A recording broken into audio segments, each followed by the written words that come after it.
Assalamualaikum warahmatullahi wabarakatuh. Yang terhormat Bapak Sutrisno MSc selaku dosen pengampu mata kuliah ekologi. Perkenalkan kami dari kelompok 6 untuk mempresentasikan hasil kerja dari kelompok kami, yaitu tentang biologi konservasi dan perubahan global konsep 56.1 hingga 56.3. Sebelumnya, perkenalkan anggota kelompok 6 terlebih dahulu. Yang pertama ada Amiranita Eka Imtihana dengan NIM 2008086056. Yang kedua Apreza Eka Yuliani dengan NIM 2008086069 dan Berliana Putri Susanti dengan NIM 2008086071. Adapun sub pembahasan yang akan dibahas yaitu yang pertama konsep 56.1 aktivitas manusia mengancam keanekaragaman hayati bumi. Yang kedua konsep 56.2 yaitu konservasi populasi berfokus pada ukuran populasi keragaman genetik dan habitat kritis. Dan konsep 56.3 yaitu konservasi landscape dan regional membantu mempertahankan keanekaragaman hayati. Baik, untuk materi pertama, yaitu konsep 56.1 tentang aktivitas manusia mengancam keanekaragaman hayati bumi, akan dijelaskan oleh Amiranita Eka Imtihana. Untuknya dipersilahkan. Nah, kepunahan adalah fenomena alam yang telah terjadi sejak kehidupan pertama kali berevolusi. Nah, itu adalah tingkat kepunahan yang tinggi yang menjadi perhatian. Lebih dari 1000 spesies telah punah dalam 400 tahun terakhir. Tingkat yang 100 hingga 1000 kali yaitu atau tingkat kepunahan tipikal yang terlihat dalam catatan fosil pada konsep 25.4. Lalu perbandingan ini menunjukkan bahwa tingkat kepunahan saat ini tinggi dan aktivitas manusia mengancam keanekaragaman hayati bumi di semua tingkatan. Selanjutnya ada 3 tingkat keanekaragaman hayati. Nah, keanekaragaman hayati dapat dipertimbangkan pada 3 tingkat utama yang terdiri dari keanekaragaman genetik, keanekaragaman spesies, dan keanekaragaman ekosistem yang dapat kita lihat pada gambar 56.2. Nah, untuk yang gambar paling atas yaitu terdapat keragaman genetik dalam populasi tikus, kemudian di gambar kedua terdapat keanekaragaman spesies dalam ekosistem kayu merah pesisir. Pada gambar yang ketiga yaitu keanekaragaman komunitas dan ekosistem di seluruh landscape seluruh wilayah. Nah, pada gambar 56.2 ini 3 tingkat keanekaragaman hayati, kromosom besar diagram atas melambangkan variasi genetik dalam populasi. Yang pertama yaitu keanekaragaman genetik.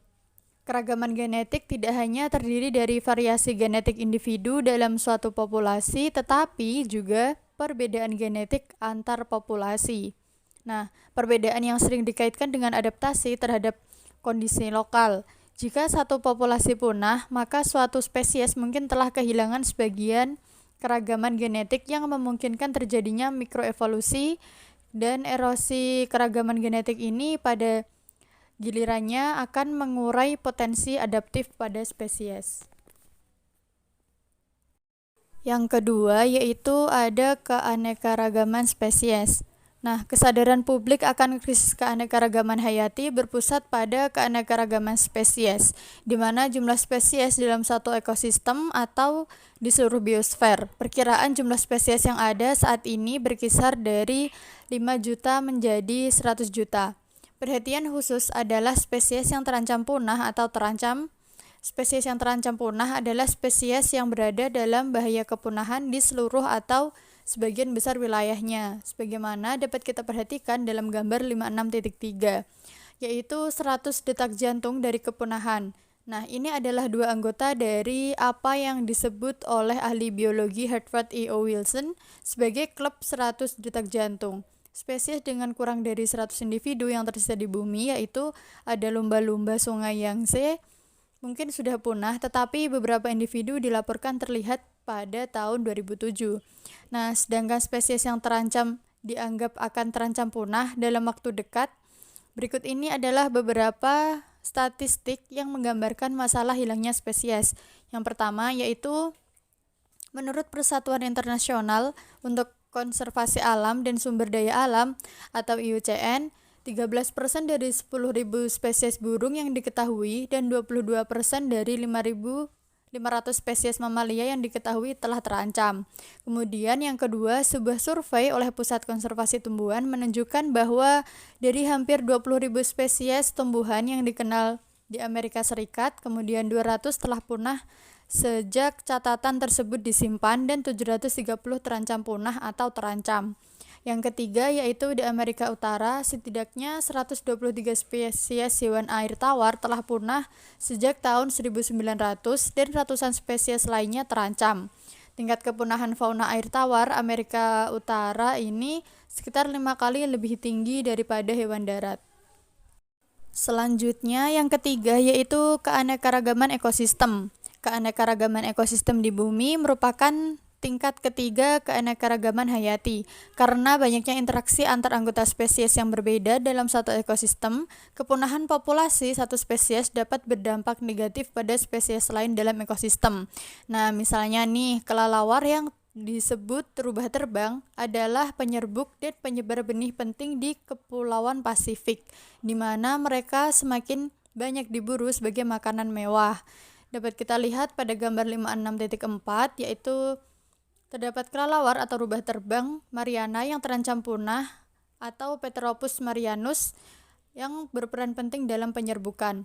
Nah, ahli biologi konservasi khawatir bahwa kepunahan rubah terbang juga akan membahayakan tanaman asli Kepulauan Samoa, di mana 4/5 spesies pohon bergantung pada rubah terbang untuk penyerbukan atau penyebaran benih.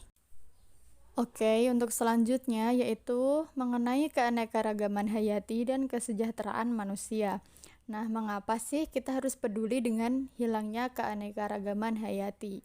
Jadi, salah satu alasan dasar menyangkut rasa hubungan manusiawi kita dengan alam dan semua bentuk kehidupan yang disebut biofilia. Selain itu, keyakinan bahwa spesies lain berhak atas kehidupan adalah tema yang tersebar luas di banyak agama dan dasar argumen moral bahwa kita harus melindungi keanekaragaman hayati. Nah, manfaat spesies dan keanekaragaman hayati.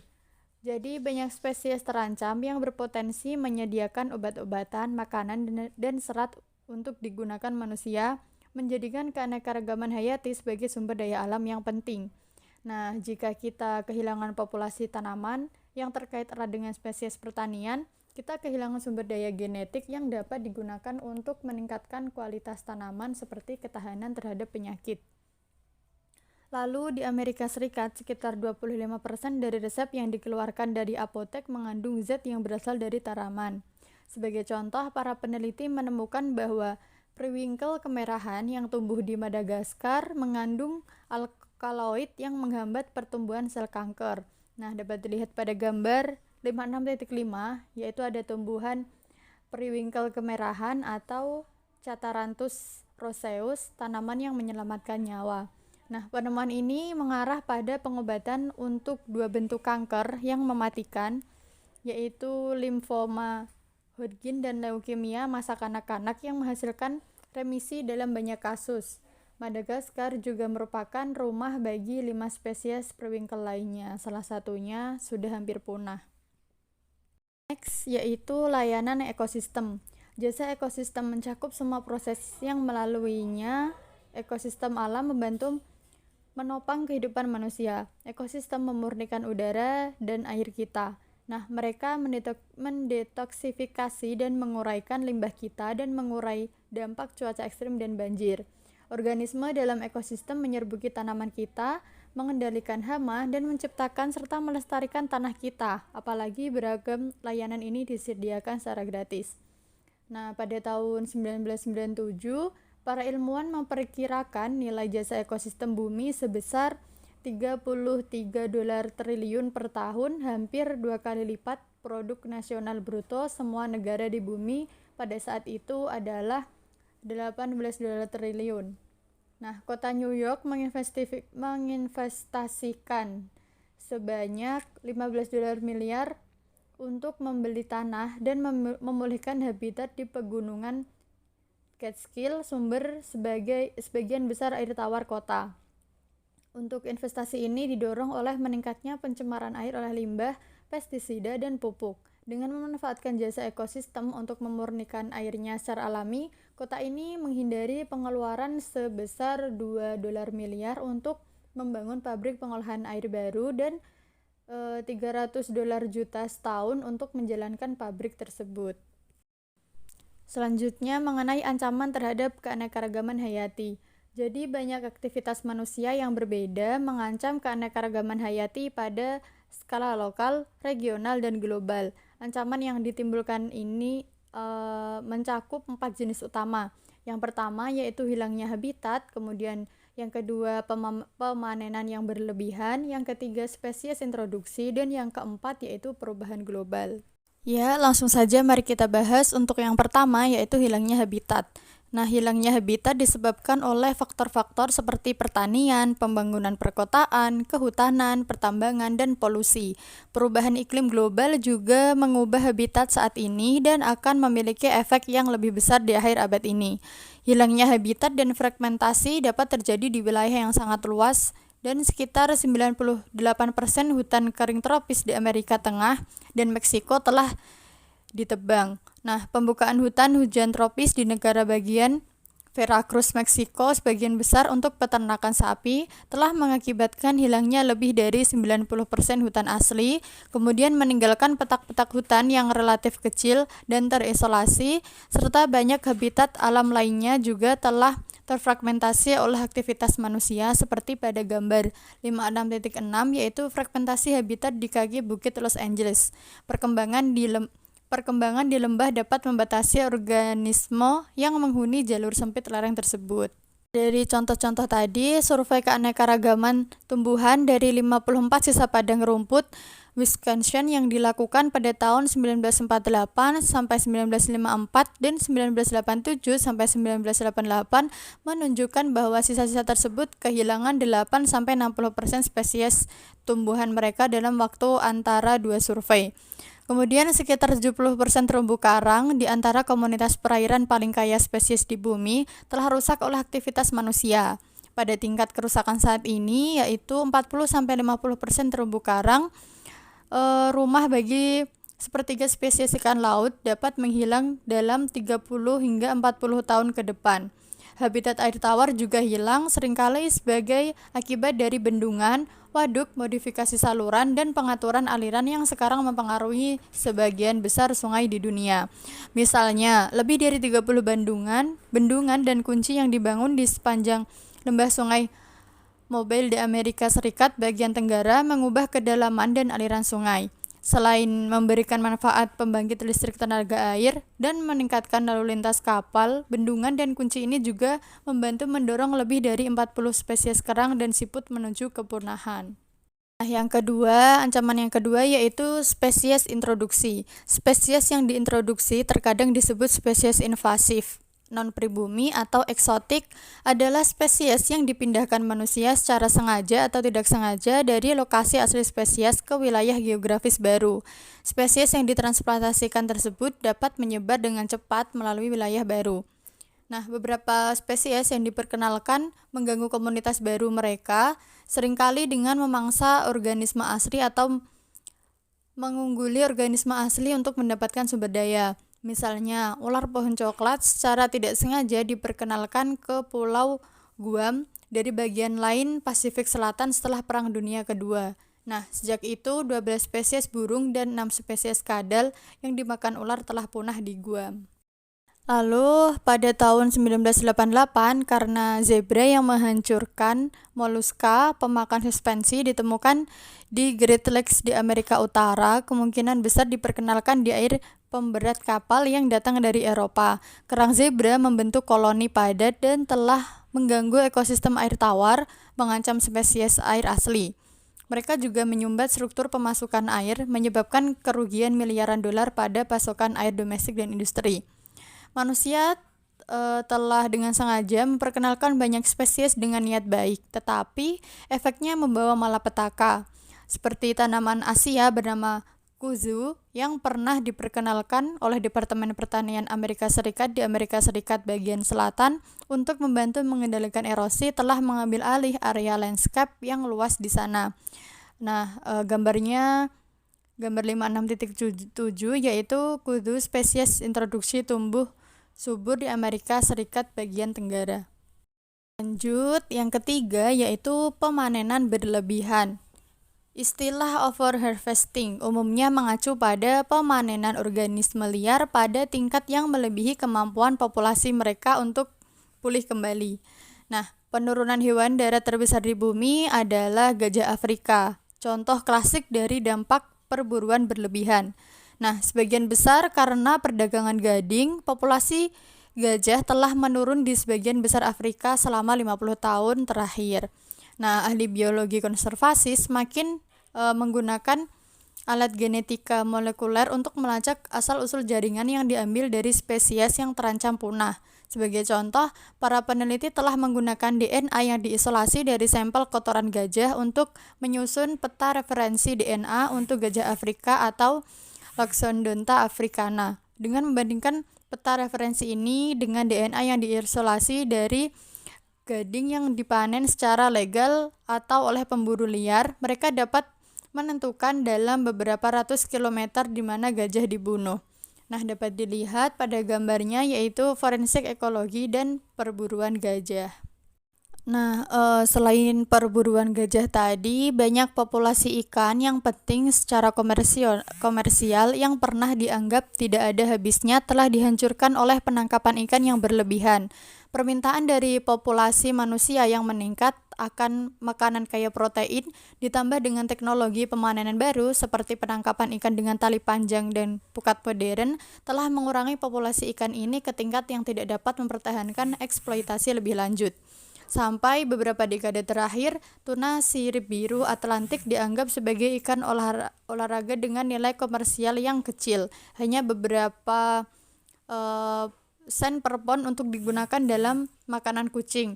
Namun pada 1980-an, pedagang grosir mulai menerbangkan ikan sirip biru segar ke Jepang untuk membeli sushi dan sashimi. Nah, di pasar itu ikan sekarang dapat menghasilkan lebih dari 500 US dollar per pon. Nah, dapat dilihat di gambarnya yaitu pemanenan berlebihan tuna sirip biru Atlantik dilelang di pasar ikan Jepang. Yang keempat yaitu perubahan global. Salah satu jenis perubahan global pertama yang menimbulkan kekhawatiran adalah presipitasi asam yaitu hujan salju atau kabut dengan pH kurang dari 5,2. Pembakaran kayu dan bahan bakar fosil melepaskan oksida belerang dan nitrogen yang bereaksi dengan air di udara membentuk asam sulfat dan nitrat. Nah, asam akhirnya jatuh ke permukaan bumi di mana mereka menyebabkan reaksi kimia yang mengurangi pasokan nutrisi dan meningkatkan konsentrasi logam beracun. Perubahan pada tanah dan air ini membahayakan beberapa organisme darat dan air. Ikan traut di danau yang baru menetas misalnya mati ketika pH turun di bawah 5,4. Demikian pula danau dan sungai di selatan Norwegia dan Swedia kehilangan ikan karena populasi yang dihasilkan di Inggris Raya dan Eropa Tengah. Peraturan lingkungan dan teknologi baru telah memungkinkan banyak negara untuk mengurangi emisi sulfur dioksida dalam beberapa dekade terakhir.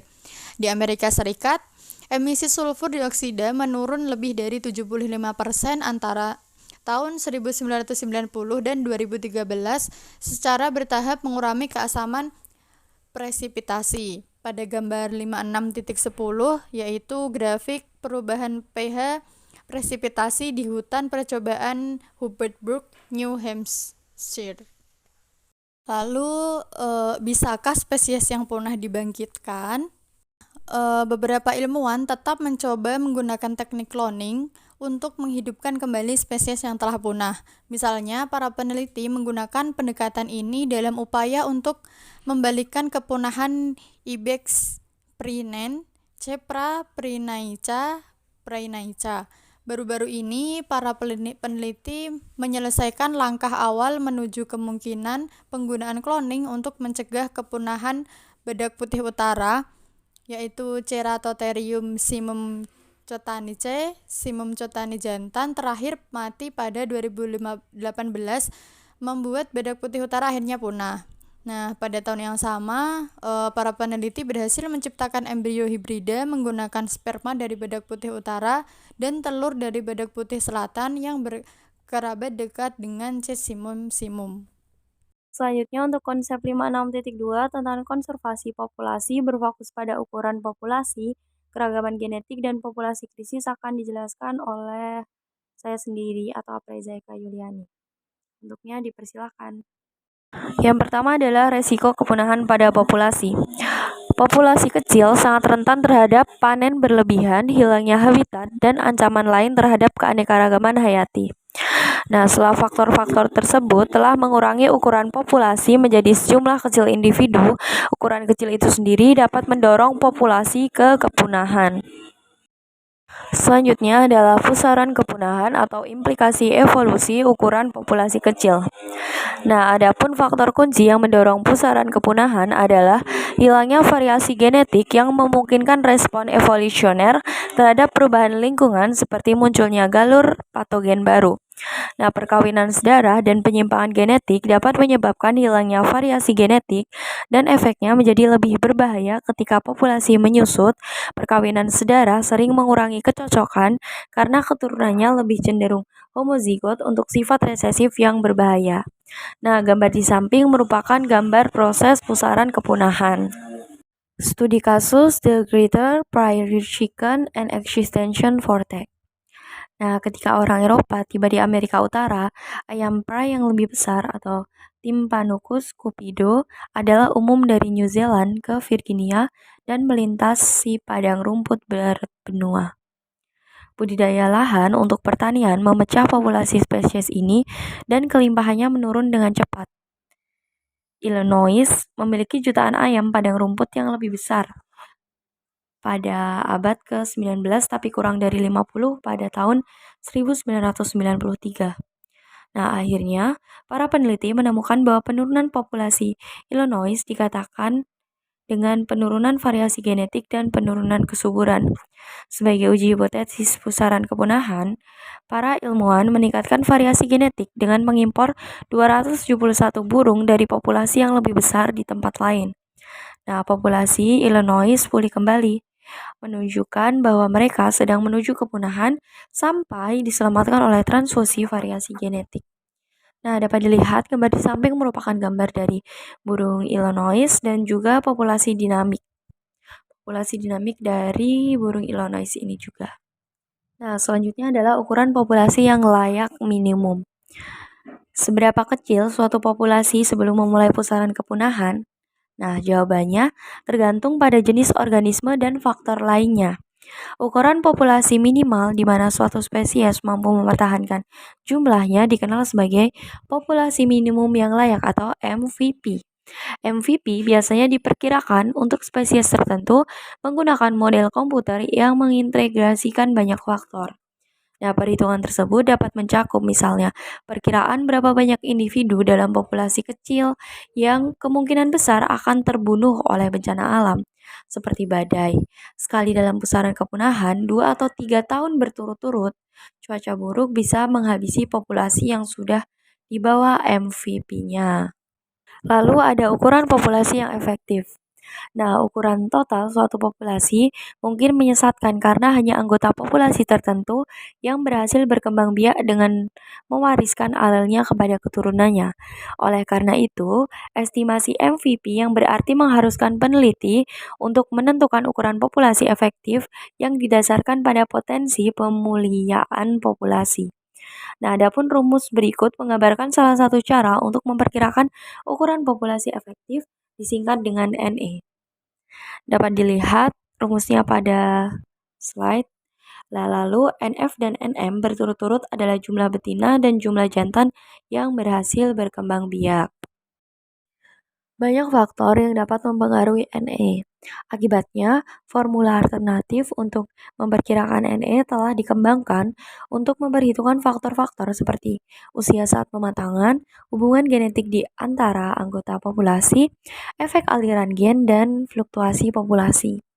Nah, bila memungkinkan, program konservasi berusaha untuk mempertahankan ukuran populasi total yang mencakup setidaknya jumlah minimum individu yang aktif secara reproduktif. Nah, adapun tujuan konservasi adalah untuk mempertahankan ukuran populasi efektif atau NE di atas MVP berasal dari perhatian bahwa populasi mempertahankan keragaman genetik yang cukup untuk beradaptasi dengan perubahan lingkungan mereka.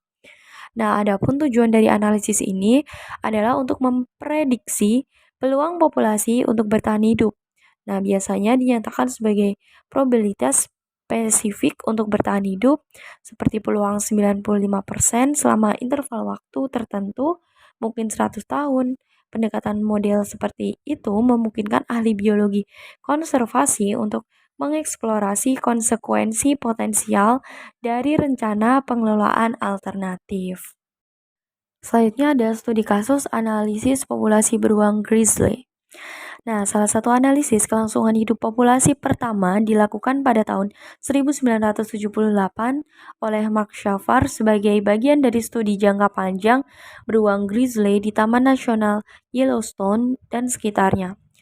Sebuah spesies terancam di Amerika Serikat beruang grizzly, Urcus arcos horribilis, saat ini hanya ditemukan di 4 dari 48 negara bagian yang berdekatan. Populasi di negara bagian tersebut telah berkurang drastis dan terfragmentasi. Nah, Shaffer berusaha menentukan ukuran yang layak untuk populasi grizzly Yellowstone. Nah, menggunakan data riwayat hidup yang diperoleh untuk beruang Yellowstone individu selama periode 12 tahun. Ia mensimulasikan efek faktor lingkungan pada kelangsungan hidup dan reproduksi. Nah, gambar di samping merupakan gambar monitoring beruang grizzly. Lalu bagaimana ukuran sebenarnya dari populasi grizzly Yellowstone dibandingkan dengan prediksi MVV Shaffer? Nah, perkiraan saat ini menetapkan total populasi beruang grizzly ekosistem Yellowstone yang lebih besar sekitar 700 individu. Hubungan estimasi ini dengan ukuran populasi efektif NE tergantung pada beberapa faktor. Biasanya hanya beberapa pejantan dominan yang berkembang biak dan mungkin sulit bagi mereka untuk menemukan betina karena individu mendiami area yang begitu luas. Selain itu, betina dapat bereproduksi hanya jika ada banyak makanan. Lalu, bagaimana ahli biologi konservasi dapat meningkatkan ukuran efektif dan variasi genetik populasi beruang grizzly Yellowstone? Nah, jawabannya adalah migrasi antar populasi grizzlies yang terisolasi dapat meningkatkan ukuran populasi efektif dan total. Selanjutnya ada habitat krisis.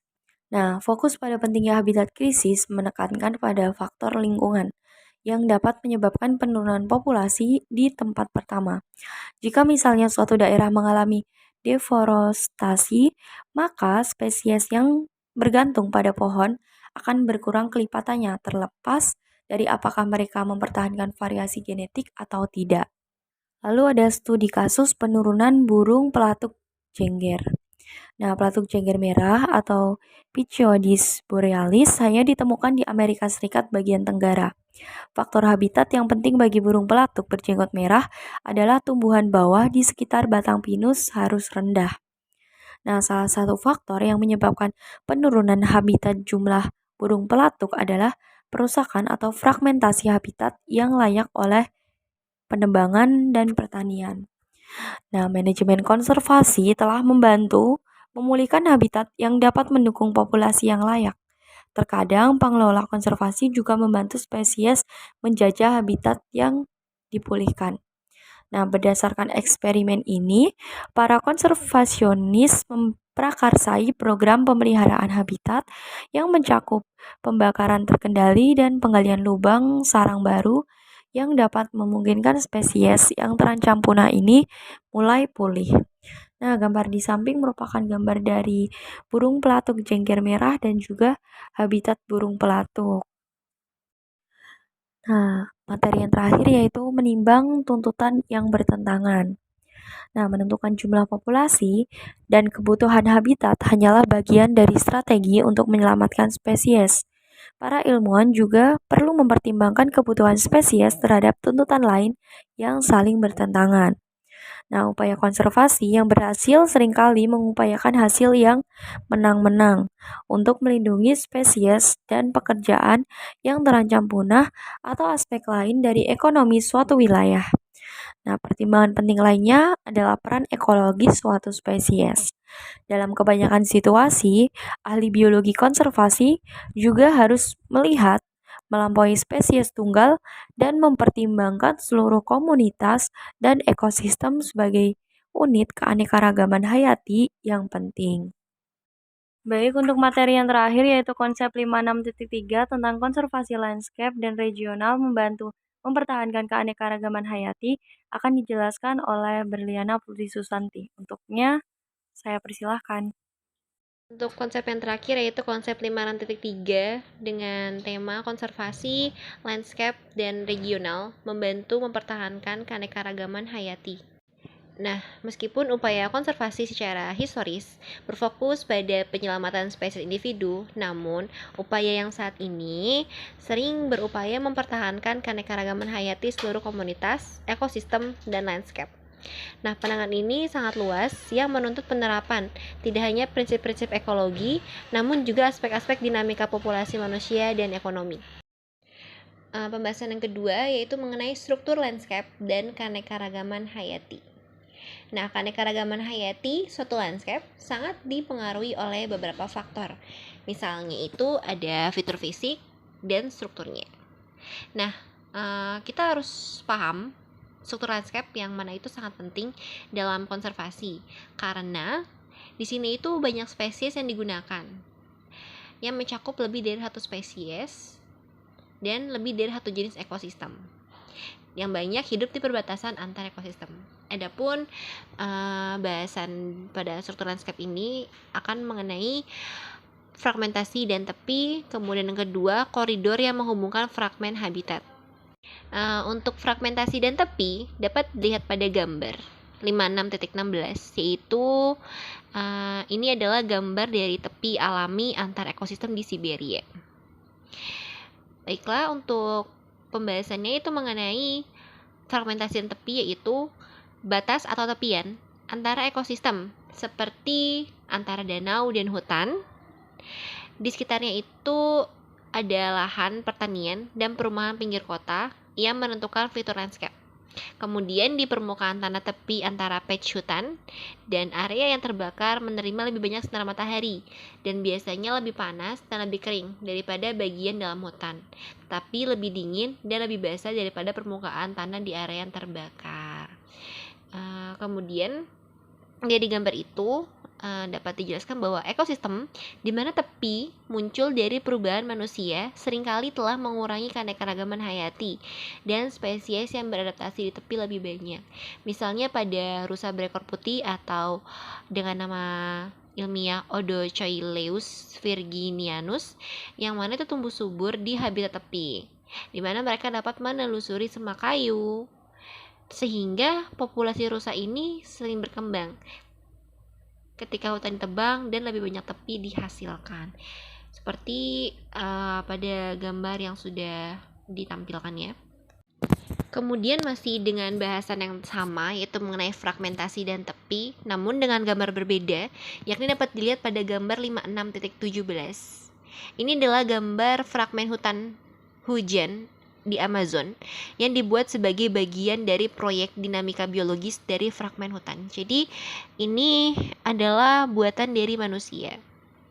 Nah, penjabarannya yaitu pengaruh fragmentasi terhadap struktur komunitas telah dieksplorasi sejak tahun 1979 dalam proyek dinamika biologis hutan fragmen dalam jangka panjang.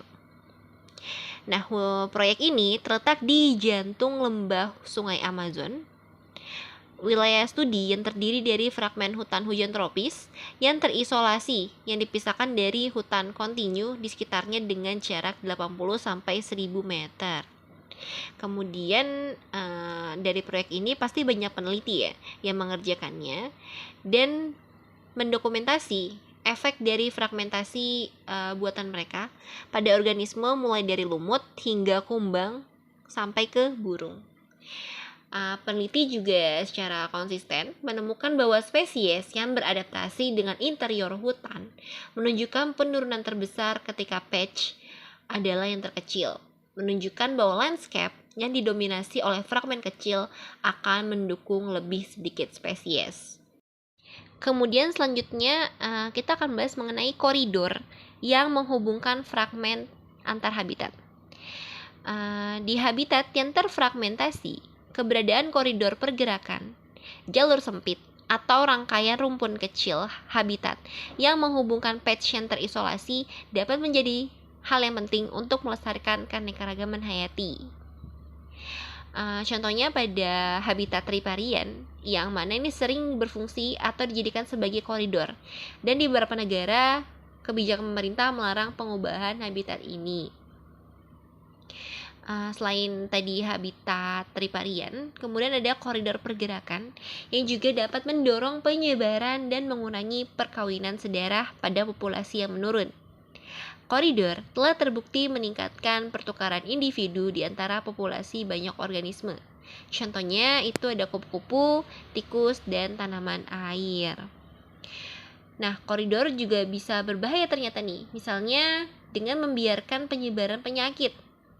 Pada studi tahun 2003, seorang ilmuwan dari Universitas Zaragoza, Spanyol, menunjukkan bahwa koridor habitat memfasilitasi pergerakan kutu pembawa penyakit di antara petak-petak hutan di Spanyol Utara.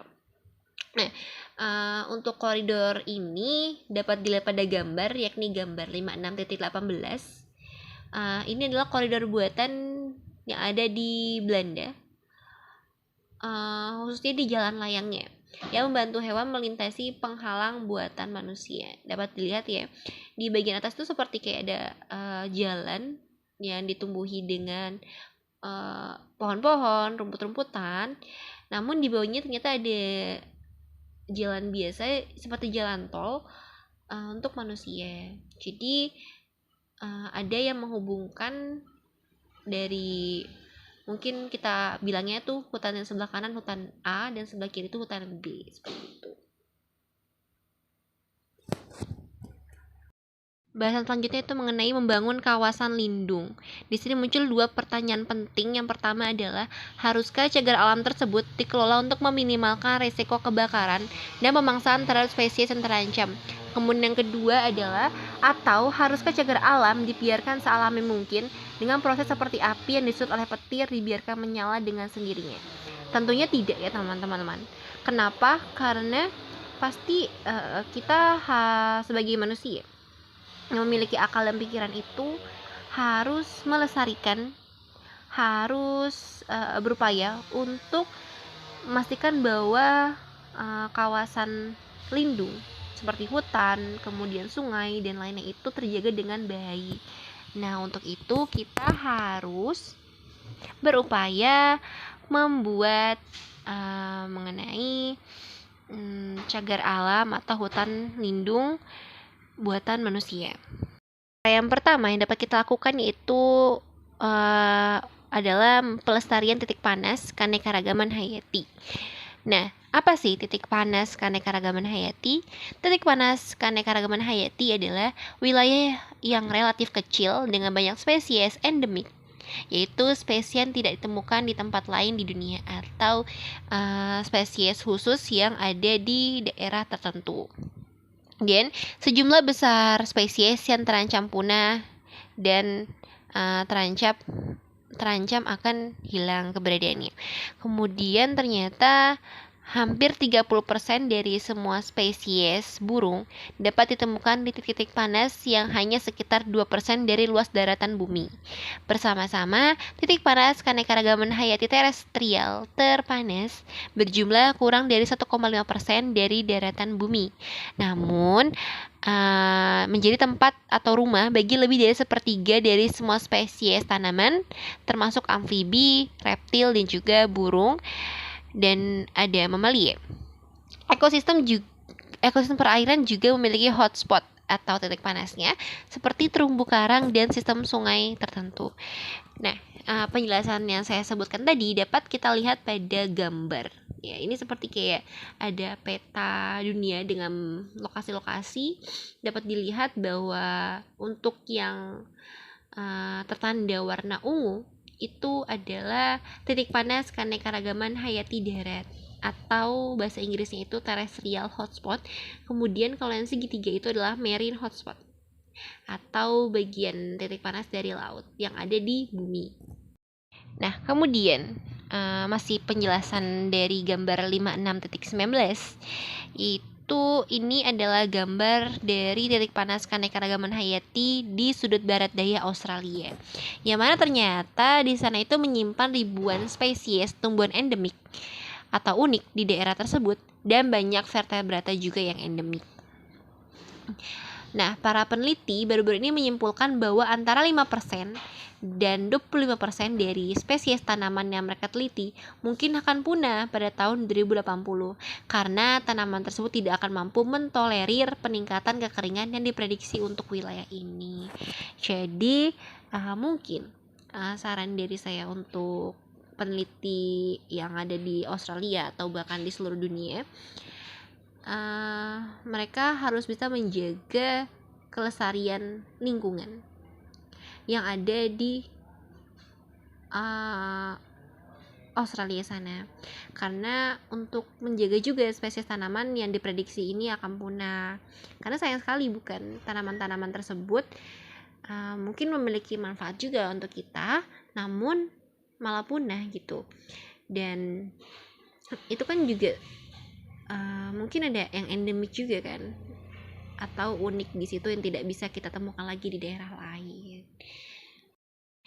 Oke, next selanjutnya adalah mengenai filosofi cagar alam. Cagar alam kita ketahui adalah buatan manusia yang dikhususkan untuk melestarikan di lingkungan tersebut.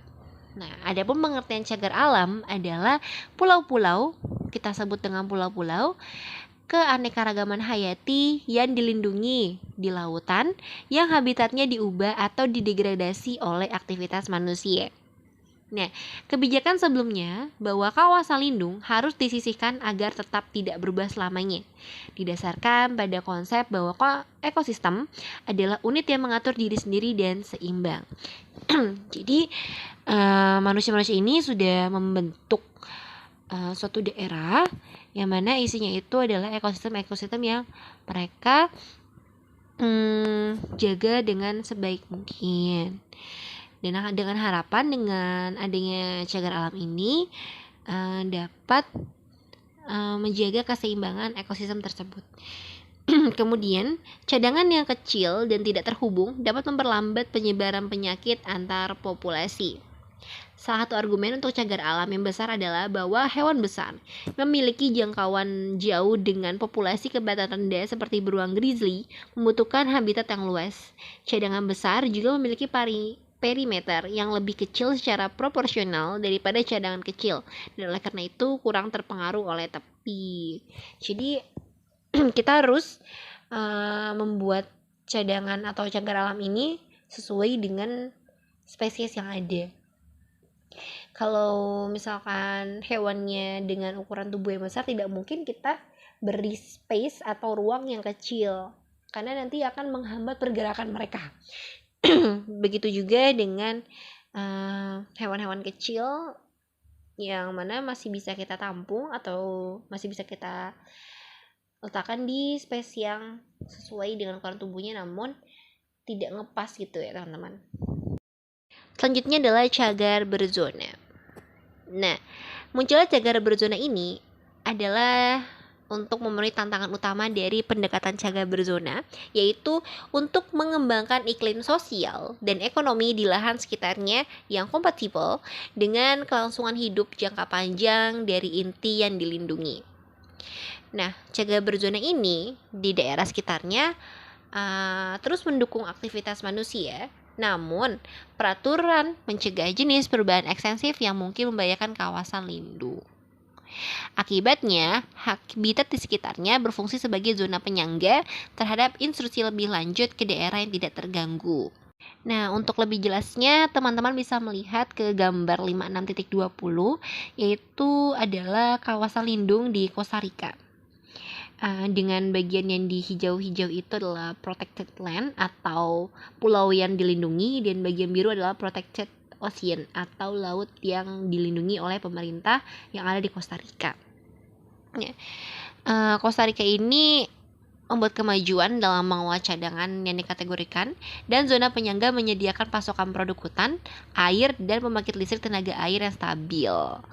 Dan juga akhirnya pembangkit listrik yang mereka kembangkan ini mendukung adanya pertanian dan pariwisata bagi penduduk lokal maupun penduduk asing yang berkunjung ke sana.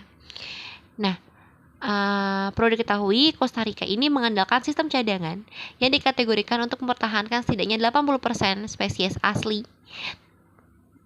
Nah, pada tahun 2003 ada analisis tentang perubahan tutupan lahan antara tahun 1960 sampai 1997 menunjukkan deforestasi yang dapat diabaikan di dalam Taman Nasional Costa Rica dan peningkatan tutupan hutan di penyangga 1 km di sekitar taman.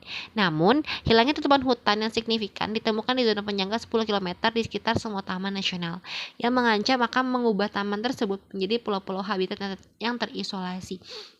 Jadi misalkan tidak ada yang mengurusi di pulau-pulau atau di laut-laut yang dilindungi oleh Costa Rica, itu nantinya akan menjadi habitat-habitat baru. Jadi benar-benar untuk makhluk hidup seperti hewan dan tumbuhan yang hidup di sana. Bisa jadi manusia pada akhirnya tidak bisa datang ke sana karena sudah terisolasi, sudah dipenuhi oleh habitat-habitat hewan-hewan dan tumbuhan tadi. Ini sebenarnya menurut saya dampaknya itu positif karena benar-benar terjaga kelestarian dan juga spesies yang ada di sana. Oke, yang terakhir yaitu mengenai ekologi perkotaan. Di dekat Vancouver, Kanada, para ahli ekologi dan sukarelawan telah bekerja untuk memulihkan aliran perkotaan yang rusak. Dapat dilihat pada gambar 56.2, yaitu dokumentasi bagaimana relawan atau mungkin warga-warga di sekitar sana juga ikut membantu yang bekerja untuk menghilangkan spesies invasif di sepanjang Sungai Guichon perkotaan. Jadi maksudnya adalah spesies yang menjajahi perkotaan di sana. Mungkin spesies yang merugikan bagi mereka. Nah, untuk menstabilkan tepiannya atau menghilangkan tanaman yang saya bilang merugikan tadi, akhirnya mereka tuh menanam pohon dan semak asli di sepanjang sungai. Upaya mereka mengembalikan aliran air dan komunitas invertebrata dan ikan di sungai lebih dekat ke keadaan mereka 50 tahun sebelum sungai menjadi rusak. Beberapa tahun yang lalu, ahli ekologi berhasil membangun kembali ikan trout kejam di sungai. Ikan trout sekarang berkembang pesat. Wah, ini sangat ini sekali ya. Sangat keren gitu. Ikan trout yang tadinya mungkin di sungai tersebut sudah kita kategorikan jarang ya, atau bahkan tidak ada di sana, sekarang malah berkembang pesat. Berarti artinya kan mereka benar-benar mengupayakan untuk mengembalikan kembali ekosistem yang ada di sana. Sekian presentasi dari kelompok kami, kurang lebihnya kami mohon maaf. Wassalamualaikum warahmatullahi wabarakatuh.